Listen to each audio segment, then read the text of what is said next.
It's amazing to think that we haven't got Chris Froome yet. We've got two other guys in that team that Yeah. we're still touting as possible winners of the Tour de France. Of course, Geraint Thomas, winner last year, but Egan Bernal as well, which is amazing, really. You know, you've got three guys in that team, including Chris, who's not here, that are potential Tour winners, and you would put down as favourites for the Tour. I mean, it's amazing, isn't it, the strength in depth? Oh, yeah. I mean, the interesting one, just to rewind to the Giro, the day before the Giro, I spoke to Dave Brailsford. I said, oh, shame you've lost Egan. He said, yeah, it is, but he said it gives the other young lads a chance. We've never been in a position where we know we're not going to win a race, we're not going to win a Grand Tour.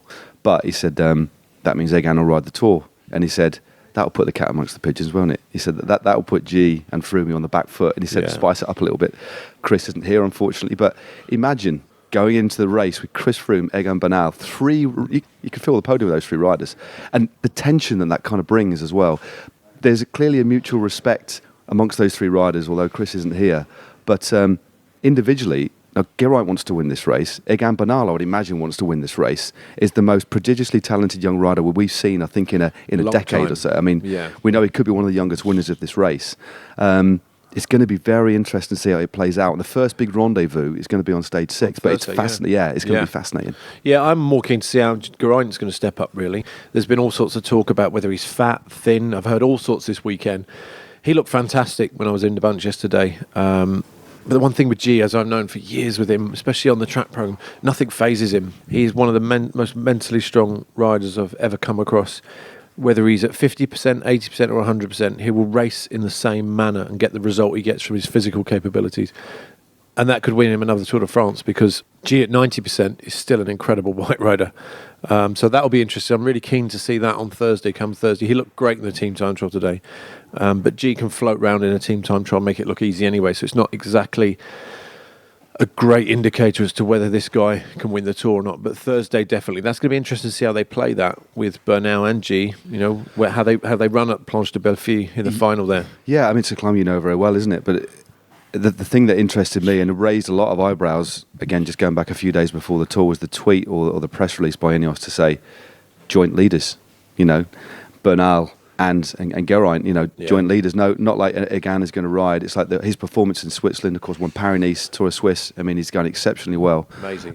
But I'm just wondering how that must have affected Geraint, you know, to be told, no, it's equal footing, you know. But you said he's resilient, but it's still... What do you think he would be thinking, that Egan's earned that, or what? It's a tough one, isn't it? It is a tough one, but I think G is wise enough to know that he's not had the greatest of runs this year. Yeah, that's fair enough. Yeah. I think he's benefited from that joint leadership thing. Although last year they did keep saying it was for Chris Froome. To the cameras, anyway. I think behind the scenes, I think there was no doubt in anyone's mind really that it was going to be G. I think that team's got used to riding to its strengths at that moment. You can only deal with the facts you've got at the time, and I think G will be aware of that. He knows that at another race at another time it will be him that is the leader. So, you know, they can't be deluded, and they have to be realistic, and they have to ride to their strengths. And you'd say the man in form at the moment is Bernal. The man who should be commanded the respect is G, as last year's winner. I don't think it's a bad tactic to employ. G certainly for 1 minute probably wouldn't say, given the choice, do you want Bernal to sacrifice himself for you on the Planche de Belleville on Thursday? Yeah. G would probably be the first to say, not so sure you should do that, just in case, because that adds extra pressure to G. Yeah. So it's not a bad thing to be going along over the next couple of weeks as a kind of joint leadership. Yeah.